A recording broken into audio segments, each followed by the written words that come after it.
This episode is brought to you by Global X. Since 2008, Global X ETFs has been committed to empowering investors with unexplored, intelligent solutions. Global X specializes in exchange-traded funds that offer exposure to the artificial intelligence ecosystem, including themes like data centers, robotics, semiconductors, and cloud computing. To learn more about Global X's entire suite of ETFs, from covered calls, fixed income, emerging markets, and more, visit globalxetfs.com. So the story thing, this is where I love to work with people, is on their story. So here's a couple of quick questions. Tell me 3 of your earliest experiences. If you have siblings, tell me mom's favorite, dad's favorite. What can the world expect from you, and what can you expect from the world? And if you answer those questions, all of a sudden you have a very good idea of who you are. Welcome to the Manage Self, Lead Others Leadership podcast with Nina Sunday for experienced and aspiring people managers. This show will help you explore ways to become a more intentional leader. Each episode, host Nina Sunday speaks with some of the brightest business minds on the planet who share a passion to elevate and transform team culture. Workplace culture hides in plain sight. Is yours flourishing? Join the movement to make your workplace a better place to work. Are you ready? Because it's time to manage self, lead others. This episode, I'm speaking with thought leader and visionary Dan Silberberg, former managing director of Oracle and former CEO of many other well-known brands. With a master's degree in leadership and coaching and founder and CEO of Intellic, Dan is training the next generation of leaders. This is a return episode and conversation with Dan. I've gotten to know him over the last couple of years as we're both members of the C-Suite network, and I've always been amazed at his insights in any breakout room or conversation that we've had. And this episode is part 1 of a conversation we're having about the inward journey of the leader. So strap yourself in, get ready for a ride. We're going for about an hour. But honestly, there will be a lot of trigger questions there that will perhaps open up some insights into the authentic self that you are and the evolving self that you are becoming. So sit back, enjoy the conversation. Over to Dan Silberberg. I'm really excited to welcome my good friend that I've gotten to know over the last couple of years over Zoom through my membership in the C-Suite network. And I'm always amazed at the insights he gets to share when we've got breakout rooms or group meetings. So I'd really like to welcome my good friend Dan Silberberg. Well, it's great to be here, Nina, and thanks so much for inviting me. And I'm really looking forward to a wonderful discussion today. Well, last episode where we were talking about the leader operating system, one of the things you said, and I'll quote, "There's only one journey, the journey inside. And it's this journey that we take inside to know ourselves. That actually opens up our chance to become the leader we're meant to be." So today's conversation is exploring that concept, that idea. So take it away, Dan. Lovely. Well, I think the last time we said that one of the most talked about but least understood topics in the world was leadership. And I think one of the issues around that and why it's so difficult is there is no one definition that the world, the academia, that the business community can actually agree on as to what is leadership. Yeah. And so rather than be in that confusion in speaking about the inward journey, this is the journey for each of us to emerge to become who we're meant to be. That's easy to understand for each individual. So my company is called Intellic. Intellic is an Aristotelian word. And for Aristotle, what it basically meant was form to function. And so how he defined that was that the acorn transforms to become an oak tree. that the caterpillar transforms to become a butterfly. And so it's in this emergence that who and what they're meant to be and become happens.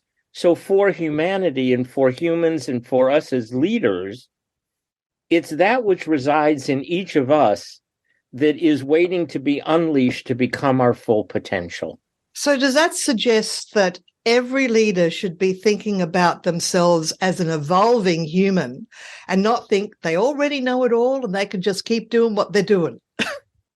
Well, we're going to get into that, but absolutely. So I haven't met anybody yet who is so enamored of themselves that they can say, oh, I've reached all my potential. I have nothing left to do. Yeah. Yeah. And so for each of us, it is this inward journey to know ourselves, to know where we've come from, to know what our belief systems are, to know what our values are, to know what our red lines are. And as we get into this, I've put together 4 areas to talk about today. And so we'll get into that. But to start, I wanted to actually prepare everybody for my sense of what it means to be a leader.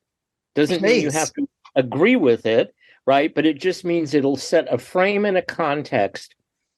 We're used to hearing about leaders in business.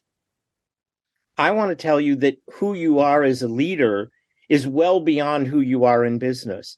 It's who you are for yourself. It's who you are with your spouse, your children, your partner, your community, your church. All of the areas that you touch in your life, you actually bring you, the leader, to the table. Yeah? That's right. So who and what's a leader?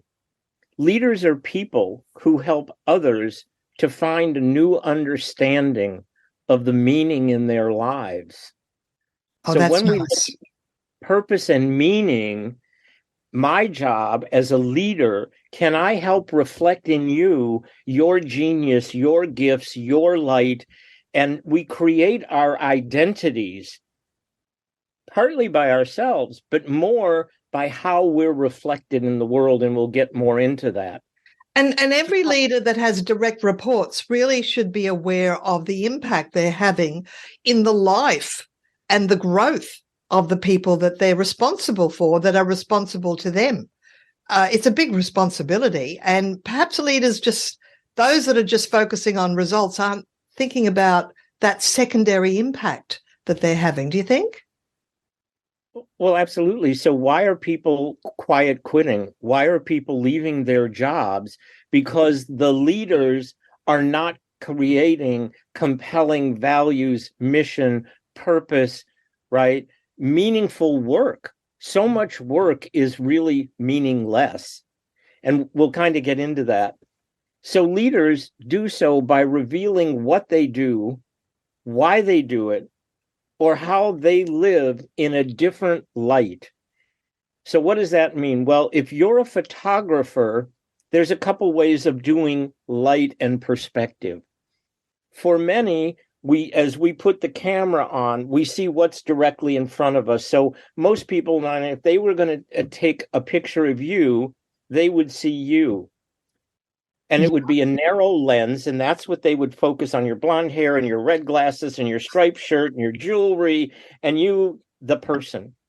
But as an artist, I look at, and as a visionary and as a leader, I want to look with a wide angle lens. And so I see the poster behind you.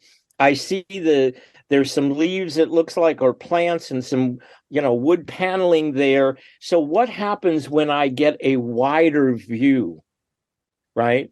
So as a result, we see with greater clarity and new openings and possibilities for our futures to emerge. So how many leaders do we work with who paint and imagine for us a future so much bigger than ourselves, with more possibility, with more meaning, with more purpose, that actually brings me in and says, you know what, I want to put my effort and my thought and my energy and my passion into this game. As you transform as a leader, you have a bigger life. You see more potential in your business for your employees, but you see it for your family, you see it for your kids, you see it in your community. You start to see the world as a place where you can own something bigger than your own achievement.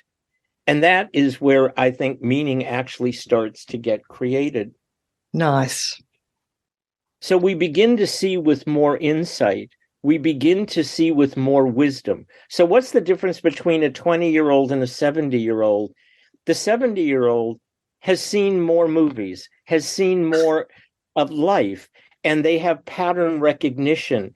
And so as children, we start out with what I call the child brain.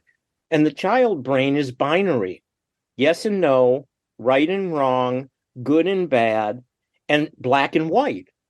It is. Right? And it is that. But as we grow as adults and we start to have a bigger vision of who we are in the world and what we're here to do, we grow from a binary to a much more of a gray area, more in nuance, more in, well, that could be an outcome, but this could be another possibility. So the thing about having curiosity. So here's the problem. So if we had an hour, how much of the time would you spend on solving the problem, and how much of the time would you spend on defining it? If you go to most meetings in a lot of companies, if there's an hour, 59 minutes is spent solving the problem and a minute defining it. The real question is, what is the problem? Yeah. Maybe we should spend 50 minutes on really defining the issue, and maybe then we only need 10 minutes to solve it. Because sometimes they're trying to solve the symptom, whereas there is a root cause that's deeper. Well, also they may be in denial and they may not even know what the problem is. So they're solving for something that doesn't actually exist. So we've heard, before that we're solving a problem that doesn't exist. That happens a lot. Yeah. So as we start to take a look at this, we have to first take a step back as to who we are. So becoming a more effective leader involves recognizing our filters and our blind spots. So as I start with a team, if I'm just hiring everybody who's like me, we're all going to have the same blind spot, right? So as a leader, how do I value the other people on my team? Because they have a different lens. They have a different experience. They have a different background. They come with a lived experience that's different. And so they'll see things that each of us doesn't see. And how do we start to listen more authentically, not to just go, oh, yeah, thanks for sharing, and everybody knows that you weren't even interested, as opposed to actually listening and with curiosity asking questions and digging deeper and really seeing what might be new possibility. So we want to go into a marketplace and someone brings up the idea of a particular idea, and you, because of age and lived experience, say, I've already done that. That's just not all that valuable. But you know what? The people who you're serving, they may not be where you've been. That's right. And they may find that extremely valuable. So finally, in the act of seeing more broadly, right, we're freed up to let go of our outmoded beliefs and our ineffective ways of thinking and leading. So one of the things when you talk to people, if you were to talk to an executive recruiter, Dan, I couldn't hire you. You've never been in the industry. They want people who understand the business. Thank God I haven't been in the industry. I don't bring the belief system. I don't bring the emotional attachment. I'm not changing the chairs on the Titanic. That's right. But that's what a lot of companies do, right? Oh, we have a CMO from personal care, and he didn't make it work. So instead of going to L'Oreal, this time we'll go to Unilever. Really? It's the same game. And so, do we have this ability to hold more than one thing in our space? Yeah. I think that's particularly That's an important question. Yeah. So why the inward journey? So at the Oracle of Delphi, it says, know thyself. Socrates has told us that a life unexamined is a life not worth living. And one of my favorite German poets, Rainier Rilke, there is only one journey, going inside yourself. Right. So in a lot of cases, we believe, I think, that the best leaders are the ones who are the most competent at the hard skill. Right. Right. So if I could be a more competent manager, if I could be a better strategic thinker, if I knew more about finance, if I knew more about supply chain, if I had all of that, right, that's not really the journey. That's management. The journey inside is one of personal transformation. Oh, yes. Yeah? Yes. So how do you do it? How is it done? Well, we're going to get there. So as I look at the world today, I see that there's an inner restlessness. I see there's a sense of something missing. Right. I keep hearing about the younger generation is lonely, is alienated. Well, if those are the people that are coming into our workforce and all we're going to demand is that you be better at accounting or better at marketing or better at sales, we're going to miss the target. Yeah. I think what we're seeing today is the disconnect between the intersection of work, meaning, and purpose. So when we hire, what do we ask for? We ask for a resume. What's that tell us? Well, that tells us that you've been in this role previously and you've gotten these really good results. It's just what you've done. It's not how you think or your mindset. Right.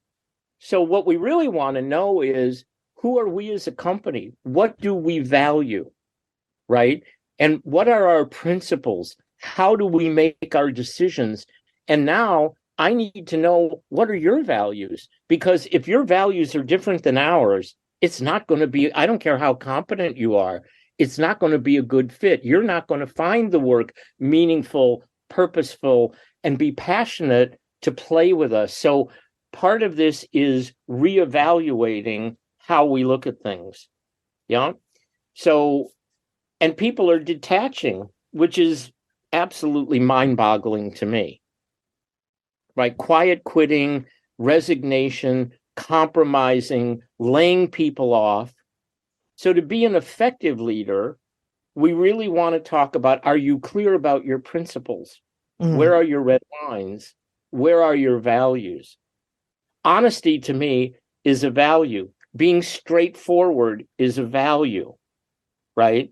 Looking out for others and being engaged in the business is a value. So how do each of us, decide that? And if we're recruiting, how do we ask those questions in a way that that is appropriate? Or are there psychometric tests that can do that? I actually did a values profile decades ago. It was very useful. So perhaps some sort of testing. Well, for example, I'm a really ambitious guy. Is yours a company that values people being ambitious? Or is yours a company that values tapping down and fitting in? And neither one are good or bad. They're just different. And so if I'm highly ambitious, if I'm somebody who really likes having ownership, but you more like having a way of more control, I may not fit in well. I might be really competent. You might be really competent, but we're not going to be a good fit. So tell me about your culture. Tell me about the politics. Invariably, senior executives that I've interviewed with have always said, we're not political. Well, right away, I know. Yeah. What is it? Politics hides in plain sight. It is what it is. Well, we're going to get into authenticity, and that's one of the ways that we as executives, and I've done it as well, can be inauthentic, right? So you would know this, and I know this, that the world is basically built on energy. leaders are connected internally to their energy, to their values, for their dreams, for what they hunger for. And that within all of us is this deep personal transformation that wants us to grow to become who we can become. So this life story begins to provide us insights and answers. And so as we assign these meanings to these lived experiences, we get to see where they hold us back, where they might be disempowering as opposed to empowering. We might even discover that they're not even truthful. So one of the things that happens to all of us, we're born into the world in an inferior position, and we require mom or primary caregiver for survival. So if we're not fed, if we're not changed, if we're not kept warm, we die. Exactly. Right? And so what happens is we now look to those people. So our primary care, our family, our early school, and out there in the social realm, we are taught and downloaded a belief system. The reason I call it an operating system is 0 to 7, we have no analytic filter. So whatever we're told goes to our subconscious mind, and that's our belief system. Yeah, we didn't we believe use it. It's what mom did. It's what the grandparents told us. They came out of the Depression, save all your money. Everything is scarce. You never know when you're not going to have bread. That was their experience. Maybe good advice, but maybe a little harsh on the world, right? So one of the big issues for a lot of people is, I'm not good enough. Be more like your sister. Why can't you run faster like Joe? Why can't you blah, blah, blah, fill in the blank? Comparison. And also they talk about imposter syndrome. Yeah, well, that's another thing. Another thing. And then what's the flip side of I'm not good enough is, who the hell am I to think I'm this deserving? So when we look at Hollywood and drug addiction and suicide, that's a problem of, I'm not supposed to have all this wealth. I'm not supposed to be this famous. I'm not supposed to be this adored and loved and put in People magazine and flying on private jets. And what? Yeah. So these are all areas where this inward journey matters. Yeah. So if we can get to our stories, all of a sudden we can let go of what holds us back. We can tackle our self-doubt, right? And we can look at, gee, I have a fear of failure. But you know what? I actually have evidence that a lot of the things I touch are really successful. So now we actually get a chance to change who we are. This is transformation. Yeah. I get now, see, when I bring a pattern to recognition, now I get a choice to change it. Now my adult brain and adult Dan gets to say, even though mom thought money was bad, money's not really bad. And I can change. And now if money's not bad, and I can start to act in a way that creates more, so I can do more and give more and be more out there for the betterment of others, how does that change my life? Pretty dramatically. Yes, it does. Yeah. And giving to charity definitely promotes a sense of abundance, because you're not operating in lack. I can't afford to give to charity. That is a lack mindset. If you can give to charity, that is an abundance mindset, and more comes. It's amazing. Yeah. So the story thing, this is where I love to work with people, is on their story. So here's a couple of quick questions. Tell me 3 of your earliest experiences. If you have siblings, tell me mom's favorite, dad's favorite. What can the world expect from you, and what can you expect from the world? And if you answer those questions, all of a sudden you have a very good idea of who you are and where you've come from, and that you now have. So an example of that would be, there's a brother and a sister. Sister says, I was dad's favorite. Say more. I used to be in Dad's library every day or every Saturday, 2 to 3 hours just with my dad, just he and I. That's so cool. What did you guys talk about? We never spoke. I was just in the room. True story. True story. Hello? I know your mouth is open. I'm like, well, I'm trying to work out, that's not a good thing, is it? That you never spoke. No, it's not a good thing. No. Except that there is something positive around just being quiet in someone else's space together, but not if you never ever spoke. What does he? Yeah. So what message did that send to you as a child? Well, what the message? A man. See, actually, my belief is that it's the father who instills a strong self-esteem in the daughter. Right. And so she didn't have strong self-esteem at all. So, well, I don't want to get too far down the road because it'll be identifiable. But it affected how she saw herself coming out of an Ivy League college. It affected how she saw herself as being invisible, how she didn't really value all that she was bringing into the world because Dad never really drew it out. Yes. Yeah. Yeah. She was virtually invisible to her father. That story, that scenario. So how do you think her relationship with men works? Oh, not very good, I can assure you. Yeah. Okay. Yeah.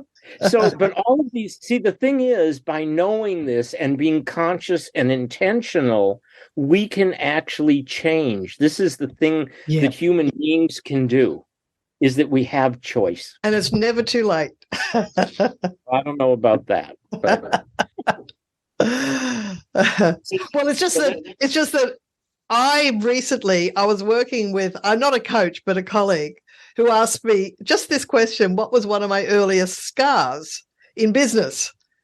And that triggered me to remember something that happened to me when I was 20, that I hadn't forgotten the event, but I'd not put two and two together, that the reason I became an avoidant manager is one of the very earliest jobs I had as a part-time job when I was a student at university was where I did a job. I thought it was fine, and the boss said, "Well, you lost me money," and was really expected me to have a knowledge of an experienced salesperson, whereas there was no operating procedures, so I just left going, "How dare he speak to me like that?" And I was very upset.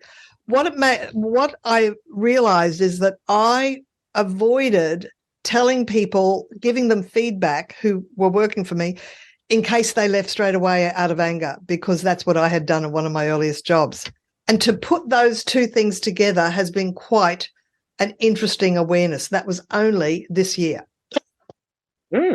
So there's been decades between that event and seeing the connection between my early rookie manager poor behaviours. One was avoiding conflict, being risk averse, avoidant of those difficult conversations. It's one of the reasons I now teach that, because I did learn, I now still have staff.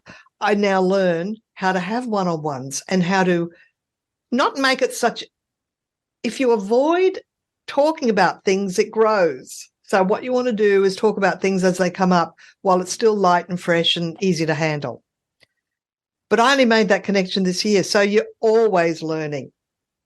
Yeah. So I was talking with a young man and he said, I really don't like my boss and I want to leave the company. Yeah. And I went, yeah. And what is it you're going to do? Well, I'm going to go to another company. And what happens when you get there and 6 months in, you don't like the boss? And then you go to another company and you don't like the boss. So here's the challenge. You can leave anytime you want, but I would suggest that until you master that relationship, you're not allowed to leave.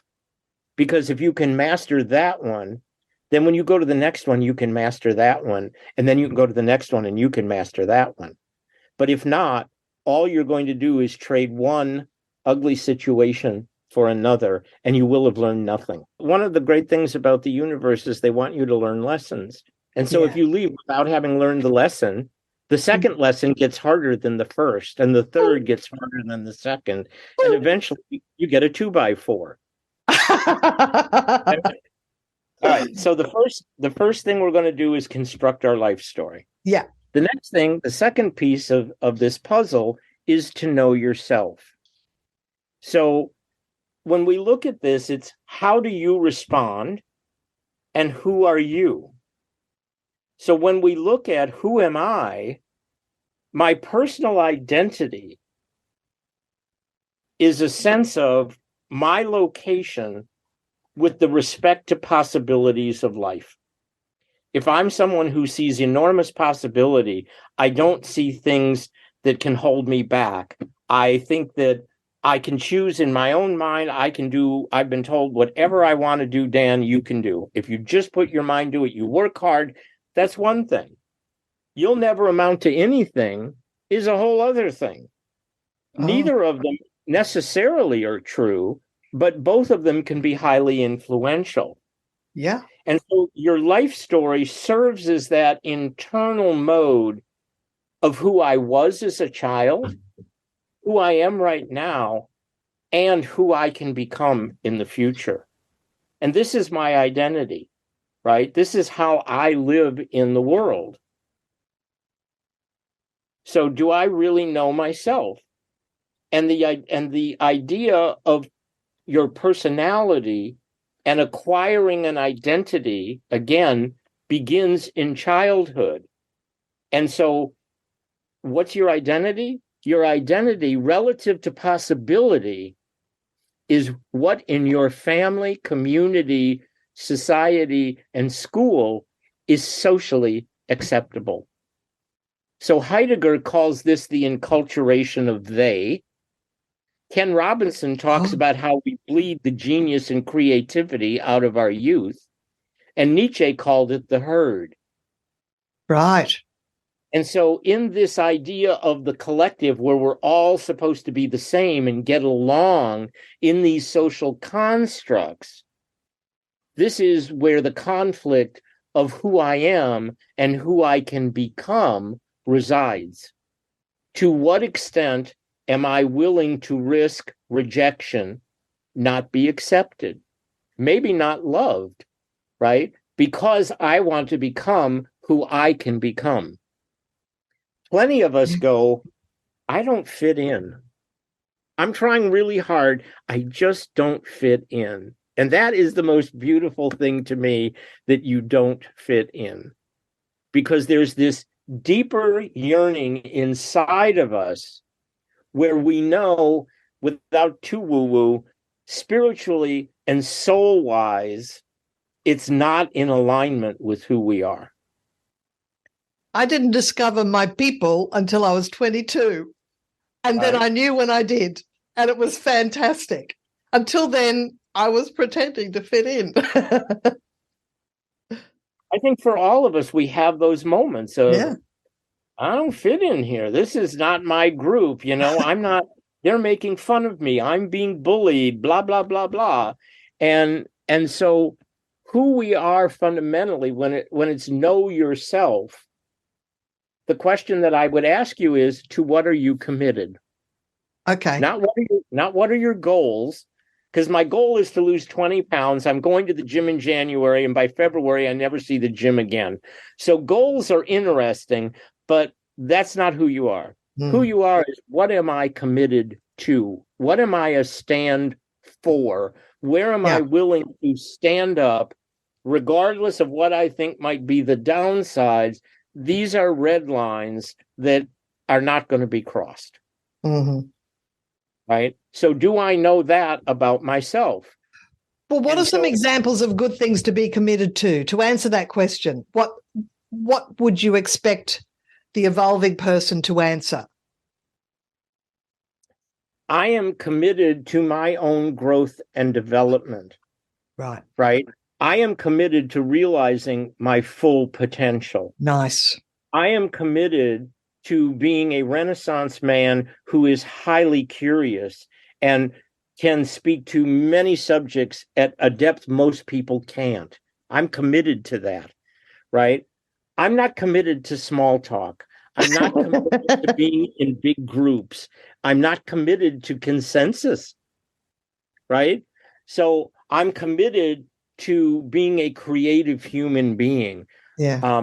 My biggest commitment is I see myself as a scientist. And the reason I see myself as a scientist is because scientists work in the lab. And what do they do in the lab? Hypothesis, antithesis, hypothesis, antithesis.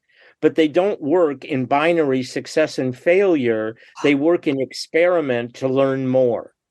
So the more I learn and the smarter I get because of 10,000 times to get to the light bulb. That's alchemy.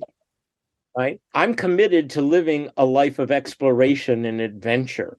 I'm committed to being in relationship and having conversation and dialogue and different points of view and all of that kind of thing. I'm committed to my kids having the best and biggest life possible. Right? I'm committed to having a family. I'm committed, and there's lots of these things in terms of where am I really committed. So one of the things I used to always interview people on, tell me something you're really passionate about when you're out of work. On your own time, what are you really passionate about? Oh, I love art. Oh, great. Let's talk more about that. So what's your favorite museum in France? What's your favorite museum in Italy? What's your favorite museum in New York? How often do you go? Should we talk about Jackson Pollock? Should we talk about, and so I Vincent know Van Gogh. yeah, I know a lot about art. I know a lot about anything creative. I know a lot about music and movies, and because I'm into creativity. Yeah, but I don't care. I just want to know, to what depth can you talk about something that you say you're passionate and committed about, and you ought to be able to talk to it for hours. Yes, absolutely. And if you say, I'm really into photography, and I go, well, cool. What kind of camera do you have? How many lenses do you have? What inspires you? Are you an Ansel Adams guy? Or are you and they're looking at me like, what? They're Man Ray. They're not committed, right? So the challenge to the people listening is, if you have any sort of passion for something outside of work, get deep with it, commit to it, explore the best of the best in that realm. Is that a piece of advice you'd be giving our listeners? The piece of advice I'd be giving them is, if you have nothing that you're passionate about, if you have nothing you're committed to, wake up. Find something. Wake up. Wake up. Life is a beautiful thing out here. There's so many different opportunities out here. Are you hiding? What are you doing? And if you're not committed on your own time, you're not going to be committed for my business. Yeah. You're not going to commit more to my business than you're going to commit to something. So actually, this is a question that you can use in recruitment. It's like, tell me about the things that you like to do outside of work, and then go a bit deeper and see whether they are committed to the beyond just saying, oh yeah, I like to go fishing. Well, do you use lures? What sort of bait do you like? Well, I don't know. Are you doing deep sea fishing? Are you doing fly fishing? What kind of fishing are you doing? I would have answered, I am totally committed to traveling the country with my son for his soccer development. So if I'm going to take this job, there may be some Fridays that I may have to ask for time because those tournaments and things happen over weekends. Right. I may be that I'm going to coach my son every Thursday at 4:00. And so I understand your business, and here's what I'm committed to, and I need to know if that can align. Yeah. These are the sort of conversations that need to be had before someone takes on a new position. And it's the manager's responsibility and the person being recruited responsibility. Yeah. So all right, we're at construct a story, know yourself. What's right, number so part 3? of knowing yourself is this idea now of learning self-awareness. Right. So part of this is social emotional intelligence. Yeah. But so the social emotional intelligence part, do you recognize your emotions and do you recognize their effects on you? So when I get fearful is an emotion, right? So fear, joy, sadness, shame, anger, these are emotions. What's their effect? My boss just yelled at me. I now come down and I yell at my team the same way my boss did with me. Is that the most helpful thing? Absolutely not. So what happens if my boss is yelling at me or my spouse is really giving me a hard time? How do I react to that? Do I fight, flight, freeze? Do I get angry? Do I get physical?